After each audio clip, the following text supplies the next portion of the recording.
चैत्र नवरात्रि में अष्टमी या फिर नवमी के दिन 11 लौंग घर में इस जगह पर जला देना। धन की देवी माता लक्ष्मी और माँ दुर्गा आपसे प्रसन्न हो जाएंगी और आपके जीवन की सारी निर्धनता और गरीबी को हमेशा के लिए दूर कर देंगी। तो राधे राधे दोस्तों, जैसा कि आप सभी जानते हैं चैत्र नवरात्रि के बहुत ही प्यारे और पावन से दिन चल रहे हैं। और आपको बता दें, नवरात्रियों में और नवरात्रियों के बगैर भी यानी जो माँ दुर्गा हैं उनकी पूजा में लौंग का बहुत महत्व होता है। विशेषकर नवरात्रि में तो लौंग सबसे प्रिय माँ को होती है और उनसे जुड़े हुए उपाय अगर आप नवरात्रि में कर लेते हैं तो माँ दुर्गा आपसे बहुत जल्दी प्रसन्न हो जाती हैं और आपके जीवन की निर्धनता और गरीबी और संकटों को दूर कर देती हैं, जिसके बाद कभी भी आपको अपने जीवन में निर्धनता और गरीबी का सामना करना ही नहीं पड़ता है। तो अगर आपके जीवन में भी आपको ऐसा लगता है कि आपका भाग्य आपका साथ नहीं देता है, आपकी किस्मत जो है वो रूठ चुकी है, सो गई है, आप अपनी सोई हुई किस्मत को जगाना चाहते हैं, अपने भाग्य को चमकाना चाहते हैं और चाहते हैं कि माँ दुर्गा की कृपा आपको इस बार नवरात्रों में मिल जाए, तो आपको अष्टमी या फिर नवमी इनमें से किसी भी एक दिन बहुत ही छोटा सा 11 लौंग वाला उपाय करना है। 11 लौंग आपको अपने घर में जलानी है। इसी के साथ और कुछ ऐसे उपाय हैं जो आपको अष्टमी और नवमी वाले दिन विशेष कर करने चाहिए, क्योंकि अष्टमी और नवमी का जो दिन होता है ये बहुत ही बड़ा होता है। इस दिन किए गए उपाय और जितने भी टोटके होते हैं ये आपके जीवन को सुख से भर देते हैं और माँ की विशेष कृपा भी आपको ज़रूर प्राप्त होती है। तो चलिए सबसे पहले बात कर लेते हैं सबसे पहले उपाय की। और ये जो पहला उपाय आपको बताने जा रहे हैं इसका लाभ क्या है, इसका बेनिफिट क्या है। तो देखिए, अगर आप चाहते हैं कि आपकी तिजोरी जो है वो हमेशा धन से भरी रहे, कभी भी उसमें धन की कमी ना आए, आपके घर में कभी फिजूल खर्ची ना हो, कभी भी आपको अपने जीवन में पैसे की कमी जैसी समस्याओं का सामना ना करना पड़े और हमेशा आप अपने जीवन में अधिक से अधिक धन को प्राप्त करें और माँ लक्ष्मी का विशेष आशीर्वाद आपके पूरे घर परिवार पर बना रहे, तो आपको नवरात्रि के दिनों में ये बहुत ही छोटा सा उपाय करना है।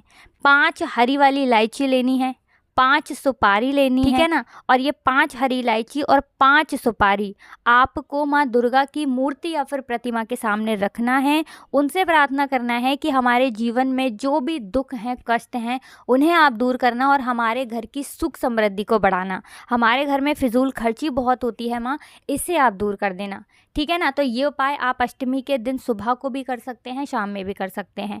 आप ये उपाय अगर नवमी के दिन कर रहे हैं तो ये उपाय आपको सुबह के समय करना है। तो देखिए, अगर अष्टमी के दिन कर रहे हैं तो नवमी के दिन जब आप कन्याओं को भोग खिला देंगे, ठीक है ना, अपने घर में पूजन कर लेंगे, या फिर आप नवमी के दिन कर रहे हैं तब भी आपको अपने घर में कन्याओं को भोग खिलाना है, पूजन कर लेना है। उसके बाद आपको क्या करना है कि इस सुपारी को और जो इलायची है आपने 5-5 दोनों चीज़ें ली थी, इनको उठाना है, एक पीले कपड़े के अंदर रखना है और इसकी पोटली आपको बना लेनी है। अब ये पोटली आपको अपने तिजोरी में रखनी है, यहाँ पर आप अपना धन रखते हैं, रुपया पैसा।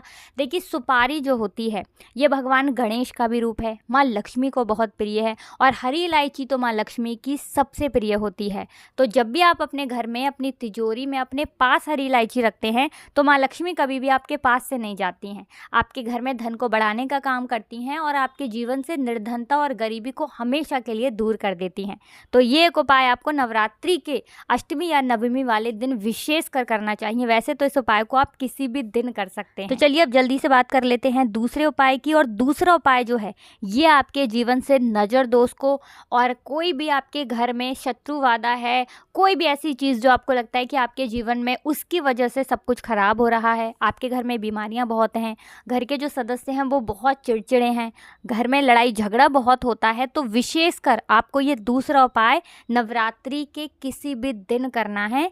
और अगर आपके घर में आपको ऐसा लगता है कि काम बहुत बिगड़ता है तब भी ये उपाय आपको करना है। और नौकरी अगर आपको नहीं मिलती है आसानी से, मेहनत बहुत करते हैं लेकिन फिर भी नौकरी नहीं मिल रही है, तब भी आपको ये उपाय करना है। तो देखिए, 2 फूल वाली लौंग आपको लेनी है, जिसमें कि एक भी लौंग खंडित ना हो, टूटी हुई ना हो। अब आपको क्या करना है कि जो भी व्यक्ति आपको ऐसा लगता है कि मेरे घर का ये व्यक्ति है, इसे जीवन में सफलता नहीं मिल रही, मेहनत बहुत कर रहा है लेकिन उसका फल नहीं मिल रहा है, ये व्यक्ति बहुत कोशिश करता है लेकिन जीवन में सफलता को प्राप्त नहीं करता है, या मेरे घर का ये व्यक्ति है इसका स्वास्थ्य बहुत खराब रहता है, आपको उसके ऊपर से 7 बार, ठीक है ना, लौंग को घुमाना है, ठीक है ना, 7 बार घुमाना है और माँ दुर्गा के चरणों में अर्पित कर देना है। इस तरह से अगर आपने ये उपाय नवरात्रि के किसी भी दिन कर लिया, अष्टमी को कर लिया, नवमी को कर लिया, ठीक है ना, तो माँ आपके जीवन की जो भी समस्याएं होती हैं, चाहे वो नौकरी को लेकर हो, स्वास्थ्य को लेकर हो, नज़र दोष है, कोई भी ऐसी चीज़ अगर आपके जीवन में है, उसे माँ दुर्गा दूर कर देती हैं। क्योंकि माँ जो हैं ये दुष्टों का संहार करने वाली हैं और शत्रुओं को आपके जीवन से बिल्कुल दूर कर देती हैं। तो बहुत ही उत्तम उपाय है नवरात्रि का, किसी भी एक दिन ये उपाय आपको ज़रूर करना चाहिए। आप किस समय करेंगे, कोशिश करें कि सुबह के समय कर लें। अगर टाइम नहीं है तो ये उपाय आप शाम के समय में भी कर सकते हैं। अब बाद में आपको उस 2 लौंग का क्या करना है, बाद में आप वो 2 लौंग उठाएंगे और किसी भी पौधे के अंदर, कोई भी गमला है, पौधा है, आपके घर के आसपास कोई पेड़ है, वहाँ पर आपको डाल देना है। तो 2 उपाय की बात कर ली। अब जल्दी से बात कर लेते हैं 11 लौंग आपको अपने घर में कहाँ जलाना है और ये छोटा सा उपाय कैसे आपके जीवन को बदल देगा, आपके जीवन में सुख समृद्धि को भर देगा और माँ लक्ष्मी की विशेष कृपा आपको दिलाएगा। तो देखिए, जो 11 लौंग वाला उपाय है, सबसे पहले तो आपको बता दें कि इस उपाय को करने से आपके घर परिवार पर कभी कोई दुख और संकट आता नहीं है, क्योंकि माँ दुर्गा आपके घर पर कभी कोई दुख और संकट आने नहीं देती हैं।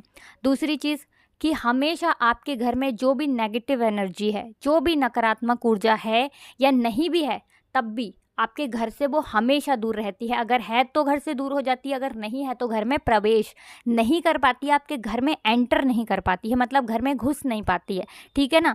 तो इतना ज़्यादा महत्व होता है ये 11 लौंग के उपाय वाला, मतलब ये जो 11 लौंग का उपाय है इसका महत्व बहुत ज़्यादा होता है। विशेषकर ये आपके जीवन की बहुत सारी समस्याओं को दूर कर देता है, क्योंकि 11 जो नंबर होता है ये माँ लक्ष्मी को बहुत प्रिय है और जो लौंग है ये माँ दुर्गा को बहुत प्रिय है। और लौंग के जितने भी उपाय होते हैं ये बहुत चमत्कारी होते हैं और तुरंत अपना असर दिखाते हैं। तो 11 फूल वाली लौंग लेनी है, एक भी लौंग खंडित ना हो, टूटी हुई ना हो, और 3 आपको यहाँ पर लेने हैं बहुत ही छोटे छोटे से कपूर।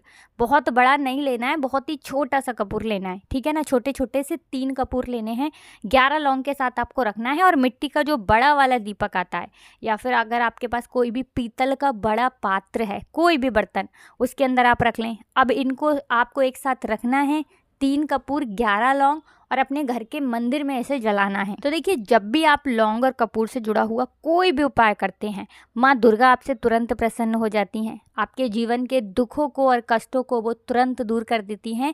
क्योंकि वैसे तो लौंग जो है ये माँ दुर्गा की पूजा में चलती ही है, उन्हें बहुत प्रिय है, लेकिन अगर नवरात्रियों में आप लौंग का कोई भी उपाय करते हैं तो तुरंत माँ की कृपा आपको प्राप्त होती है और आपकी जो विश चाहे कितनी भी बड़ी है, संकट कितना भी बड़ा है, वो दूर होता है और विश आपकी माता रानी ज़रूर पूरा करती हैं। तो देखिए, ये उपाय करने से आपके घर में हमेशा पॉजिटिव एनर्जी आएगी, सकारात्मक ऊर्जा का वास होगा और धन की भी वृद्धि यहाँ पर आपके घर में होगी। मतलब धन आने के रास्ते खुलते चले जाएंगे। ऐसा होता है ना कि कभी कभी हमारे घर में धन आते आते अचानक से रुक जाता है। हम मेहनत बहुत करते हैं, कोशिश बहुत करते हैं, लेकिन फिर भी हम जीवन में पीछे की तरफ जाने लगते हैं। तो ऐसा बहुत बार होता है नज़र दोष की वजह से, घर में कोई वास्तु दोष है उस वजह से। तो ये 11 लौंग वाला उपाय आपके घर से नज़र दोष है, वास्तु दोष है, कुछ भी आपके घर में ऐसा है ना, उसे दूर करता है। और माँ की तो कृपा आपको यहाँ पर मिलती ही है, माँ लक्ष्मी का आशीर्वाद भी आपको मिलता है, क्योंकि जब आपके घर में पॉजिटिव एनर्जी होगी तो माँ लक्ष्मी आपके घर में ज़रूर आती हैं। तो आज की वीडियो में बस इतना ही। हमेशा की तरह आपको हमारी वीडियो को लाइक करना है, चैनल को सब्सक्राइब करना है और कमेंट सेक्शन में जयकारा लगाकर जाना है। हर हर महादेव आपको लिखना है और जय माता दी भी आप लिख सकते हैं। आप सभी को राधे राधे, जय श्री कृष्ण, हर हर महादेव, जय शिव शंभू, जय हो माता रानी की।